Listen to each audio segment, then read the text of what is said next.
Olá, hoje o RDTV vai falar sobre o trabalho escravo em Mato Grosso. Em 2017 já iniciou com o resgate de um idoso em trabalho similar à condição de escravo. Nós vamos conversar hoje com o Superintendente Regional de Trabalho de Mato Grosso, Amarildo Borges de Oliveira. Muito obrigada pela sua presença no RDTV.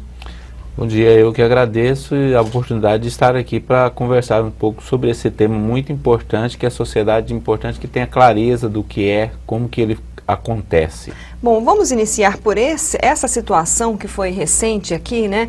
O resgate desse trabalhador foi até uma ação conjunta, né? Da Secretaria, da Superintendência, Polícia Federal, Ministério Público do Trabalho. Como é que aconteceu isso? Como é que vocês chegaram a esse trabalhador rural? Essa situação, a Superintendência recebeu uma denúncia no ano passado, no final do ano passado, de que tinha um trabalhador que estaria numa situação de trabalho degradante no município de Confresa, e a gente no ano passado, por uma série de situações, não foi possível realizar a ação, e nesse início de ano a gente tinha uma outra denúncia para lá, aproveitamos para fazer a abordagem dessa situação, e realmente foi encontrado um senhor que estava submetido a o que nós chamamos hoje de situação análoga de escravo, que é uma espécie de trabalho escravo contemporâneo que está prevista na legislação brasileira. Qual era a situação dele quando foi encontrado? Então, um senhor de 72 anos, ele estava numa situação que a gente chama situação degradante de vida.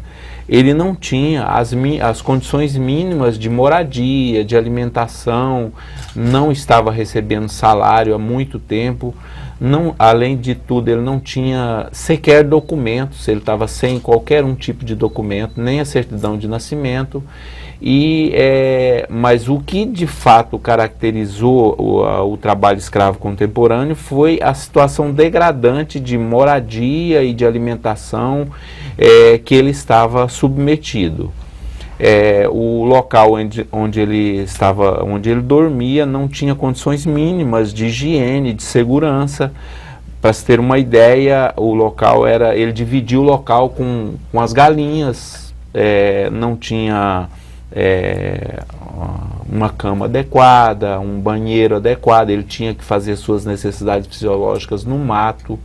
Então, a lei hoje, ela exige que o empregador, qualquer pessoa que vá contratar um empregado, seja na zona rural ou na zona urbana, ele tem que dar as condições mínimas de moradia para que o trabalhador possa ter seu descanso e a sua segurança garantida. E naquele caso lá ele não tinha.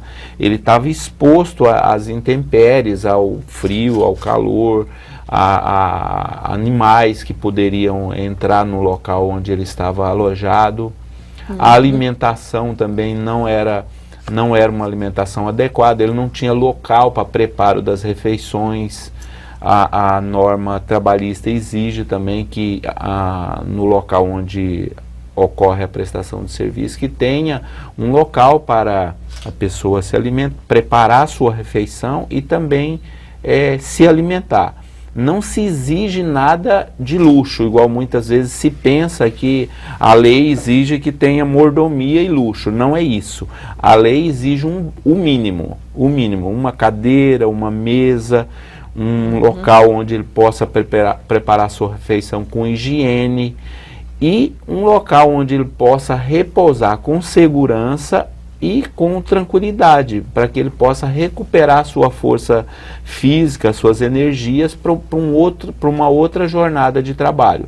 Então tem que ter uma cama adequada, um quarto onde tenha proteção contra animais, contra o frio, contra o calor, um ventilador pelo menos, ou um colchão adequado, um armário onde ele possa guardar seus pertences.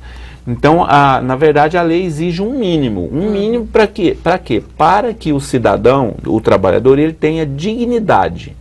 A ideia é que o trabalhador tem que ter garantido a ele uma dignidade mínima como ser humano. Ele não pode ser tratado como coisa, como animal. Ele não pode ser tratado como coisa, ele tem que ser tratado como cidadão que tem direito constitucional à dignidade. Numa situação dessa, em que o trabalhador é resgatado, para onde ele é encaminhado? Como é que é esse procedimento em relação ao trabalhador? O procedimento, a Auditoria Fiscal do Trabalho, quando ela encontra uma situação dessa, a lei determina que os auditores têm que retirar o trabalhador daquela situação. É o que nós chamamos de resgate. O trabalhador é retirado daquela situação e, no primeiro momento, a auditoria o coloca num hotel ou num alojamento, em alguma entidade que possa acolhê-lo naquele momento. Se não houver um local adequado, ele é colocado num hotel até que se resolva a situação trabalhista dele. Ato contínuo a retirada desse trabalhador, o empregador ele é notificado para regularizar aquela situação. Regularizar o quê? Assinar a carteira e pagar as indenizações trabalhistas que o empregado tem direito. Esse trâmite leva alguns dias, porque você notifica, tem que dar alguns dias de prazo para o empregador providenciar documento, registrar o empregado e pagar os créditos trabalhistas dele. Após esse prazo, o empregador pagando ou não os direitos trabalhistas, porque muitas vezes o empregador se recusa a pagar o direito, ele não reconhece, entende que não é devido, e a Constituição garante o direito de defesa, de ampla defesa e do contraditório. Quando o empregador se recusa a pagar os direitos trabalhistas, a Auditoria Fiscal do Trabalho entrega para aquele trabalhador uma guia do seguro-desemprego específico para o trabalhador resgatado de situação análoga de escravo. Então aí ele teria uma garantia de alguns meses até ele conseguir ser inserido novamente no mercado de trabalho, ou nesse caso específico, buscar que esse trabalhador passe a receber um benefício previdenciário. Porque ele não tem mais condições de trabalhar, 72 anos, ele já está debilitado de saúde, então no caso dele, ele vai ser encaminhado para receber um benefício previdenciário. E aí nessa situação pode até ser gerado um processo trabalhista, pode ser orientado aí o trabalhador no caso? Sim, o empregador, quando ele se recusa a pagar, existe uma outra consequência, aí entra o Ministério Público do Trabalho que ajuiza uma reclamação trabalhista para buscar ressarcir, buscar o direito daquele trabalhador. Além disso, o Ministério Público também pode entrar com uma ação civil pública pedindo danos morais coletivos. Por quê? O trabalho escravo, quando ele é caracterizado, ele considera uma ofensa não só aquele trabalhador que está ali, mas ele é uma ofensa à sociedade. A partir do momento que é uma situação que afeta e que denigre, que mancha inclusive o nome do Estado e do Brasil, até internacionalmente, aquela situação ela tem que ter uma resposta coletiva, e aí que entra uma ação civil pública buscando um dano moral coletivo que seria para ressarcir esse dano a toda a sociedade. Então, além daquele dano individual, que é do trabalhador, que é encontrado naquela situação, o empregador pode ser responsabilizado coletivamente por causar esse dano à sociedade.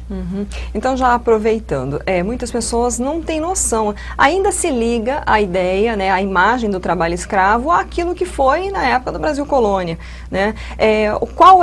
Quais são hoje as características do trabalho escravo, ou né, o similar a escravo, na contemporaneidade? Exatamente. O trabalho escravo contemporâneo, ele difere daquele lá, como você disse, do período imperial. Ele não necessariamente, para se caracterizar a situação análoga de escravo contemporâneo, tem que ter um cerceamento de liberdade com corrente, com açoite, não há mais isso. De fato, são alguns elementos que existem na norma, no artigo 149 do Código Penal, que esclarece o que é o trabalho escravo contemporâneo. O cerceamento de liberdade ele pode se dar de diversas formas, que não o açoite ou o acorrentamento. Ele pode se dar por isolamento geográfico. Muitas vezes o trabalhador ele está num local, ele é levado para um local onde ele tem dificuldades ou até impossibilidade de sair daquele local.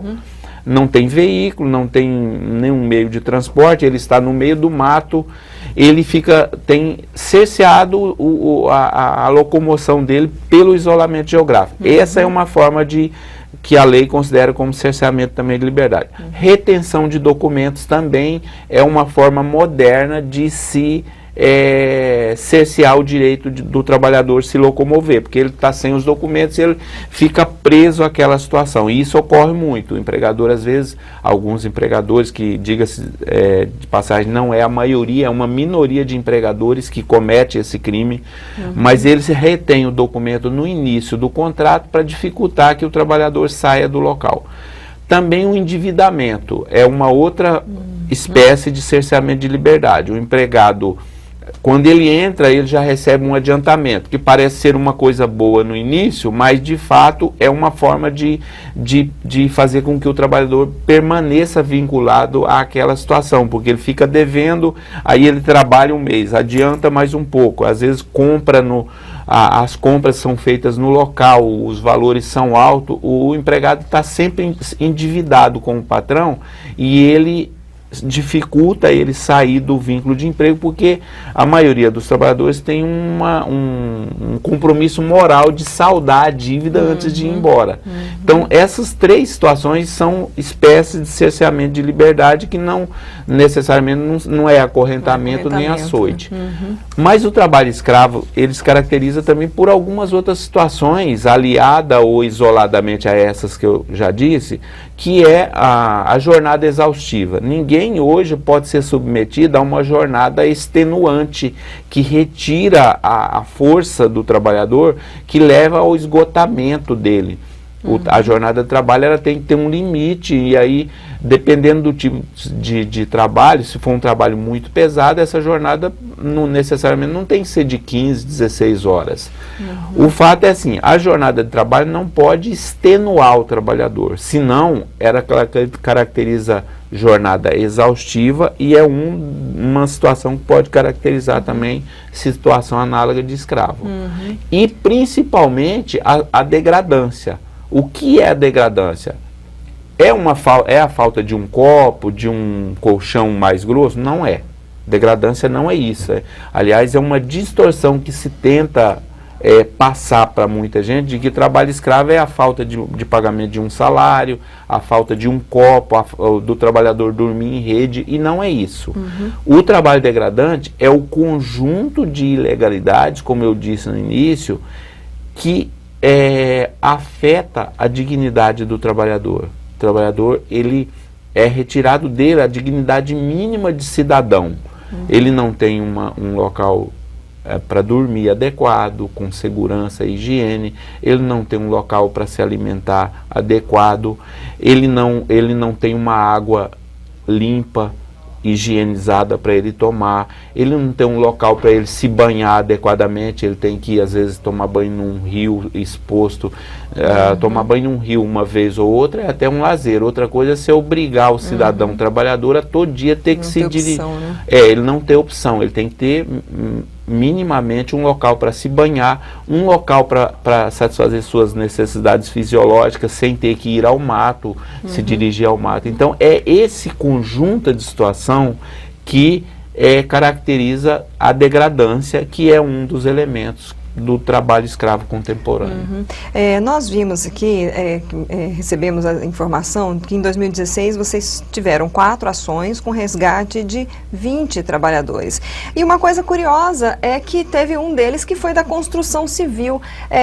Isso daí, esse trabalho escravo, né, similar a escravo que o senhor explicou, a gente remete muito à questão no rural, né, porque aí é mais, digamos, mais fácil isolar o trabalhador, mantê-lo ali sem comunicação, sem acesso. Mas isso tem acontecido, então, na cidade também? Já é uma característica também? Sim, o trabalho escravo contemporâneo, ele se dá hoje tanto no meio rural, mais no meio rural, ainda é mais no meio rural, mas também se encontra várias situações no meio urbano. Como eu te disse, o cerceamento de liberdade não é um elemento totalmente necessário, fundamental para caracterizar o trabalho escravo. Então, é plenamente possível hoje, a gente encontra, infelizmente, ainda se encontra no meio urbano, situações de degradância e de jornada exaustiva. Na construção civil aqui no Mato Grosso, nos últimos 4, 5 anos, nós tivemos umas 3 ou 4 situações de trabalho escravo. Na época da construção daquela quantidade de obras aqui, nós encontramos algumas 2 ou 3 situações onde os alojamentos não tinham a mínima condição de dignidade do trabalhador. Eles ficavam lá jogados sem as mínimas condições, numa situação degradante que caracterizou a situação análoga de escravo. A jornada exaustiva também, ela encontra com uma certa frequência no meio urbano a jornada exaustiva extenuante, que também pode ser caracterizada o trabalho escravo. Aí, nesses casos, a pessoa que conhece alguma situação que está vivendo, ela pode denunciar direto para a secretaria, para a superintendência? Sim, tem vários canais de denúncia. Tem a superintendência, diretamente na superintendência pode ser feita também essa denúncia por telefone. Também tem um telefone da superintendência que pode ser utilizado, e também pela internet tem um link no Ministério do Trabalho, no portal do Ministério do Trabalho, onde qualquer cidadão pode fazer uma denúncia de trabalho escravo. Vamos falar agora, para a gente já encaminhar para o encerramento da entrevista, né? O assunto é bastante extenso e é importante a gente fazer essa divulgação e essa prestação de serviço. Vocês, em 2017, estão com projetos também de ampliação aí desse trabalho de fiscalização, né? Mas não só trabalho escravo, né? A gente sabe também que vocês fiscalizam o trabalho infantil. Como é que estão esses projetos para esse ano? Então, a Auditoria Fiscal do Trabalho, vinculada ao Ministério do Trabalho, ela tem a função e o papel de fiscalizar todas as relações de trabalho. Então, qualquer situação onde haja um empregado e um empregador, a atribuição da fiscalização é da auditoria fiscal. Então, nós, além do trabalho escravo, nós fiscalizamos também trabalho infantil, aprendizagem, se está ou não cumprindo a cota de aprendizagem. Nós fiscalizamos também atraso de salário, fiscalizamos situações de saúde e segurança do trabalho, se as empresas estão atendendo também as situações de saúde e segurança do trabalho. E nós temos, dentro da superintendência, projetos de fiscalização. O trabalho infantil também é um dos principais focos da fiscalização do trabalho, e ao longo do ano de 2017 nós estamos planejando projetos de fiscalização de saúde, segurança do trabalho, fiscalização do trabalho escravo, do trabalho infantil, aprendizagem, dentre outros projetos. Esses eu diria como os principais. Bom, então nós vamos deixar aqui esse convite para que as pessoas observem essas situações e até procurem denunciar. A maioria das fiscalizações, vocês receberam denúncias relacionadas ao caso, né? Sim, trabalho escravo, praticamente 100% das situações a gente fiscaliza mediante denúncia. Uma coisa que é importante dizer, e aí o papel da fiscalização é importante, porque a maioria dos empregadores cumpre a legislação. Trabalho escravo, hoje, você encontra ele numa minoria das situações. A maioria dos empregadores, ainda que cometam uma ou outra irregularidade, mas eles não submetem o trabalhador a essas situações degradantes. Na verdade, é uma minoria de empregadores, e essa minoria tem que ser combatida, até para que haja para as outras empresas não serem prejudicadas na questão da livre concorrência. Não pode um empregador que cumpre a lei, que tem uma despesa lá por cumprir a lei, e um outro ao lado não cumpre minimamente aquela lei e pode vender um produto muitas vezes mais barato e implementando uma concorrência desleal, inclusive. Então, o papel da fiscalização também tem esse viés de proteger aquele empregador que cumpre a lei e que atende o principal que está na lei, e coibir aquelas situações de empregadores, que é uma minoria que não cumpre a legislação, e aí, nesse caso, a Auditoria Fiscal do Trabalho vai atuar e vai, inclusive, adotar as medidas legais cabíveis. Está ótimo. Muito obrigada, então, pelas suas informações, pela sua presença no RDTV. Eu que agradeço a oportunidade de estar aqui falando dessa questão tão premente e tão importante para a sociedade. Ok, obrigada. Nós conversamos hoje com o Superintendente Regional de Trabalho de Mato Grosso, Amarildo Borges de Oliveira, falando sobre situação de trabalho em situação similar a escravo. Então, se você tem conhecimento, se você já ouviu falar de alguém que esteja em alguma situação que você suspeita que seja degradante, pode fazer a denúncia, pode procurar a superintendência, a sede da superintendência fica lá no bairro do Porto, na rua São Joaquim. Então é muito importante que nós possamos também contribuir para o combate dessa situação, não só na zona rural, como você ouviu aí, também existe essa situação na área urbana. Então fica aí essa dica, esse convite a você estar atento. Pode também compartilhar essa entrevista, entre lá no nosso Face, vai estar lá a entrevista, no site do RD News e também no canal do RD News no YouTube. Olha só, 3 opções para você. A gente se vê numa próxima. Até lá.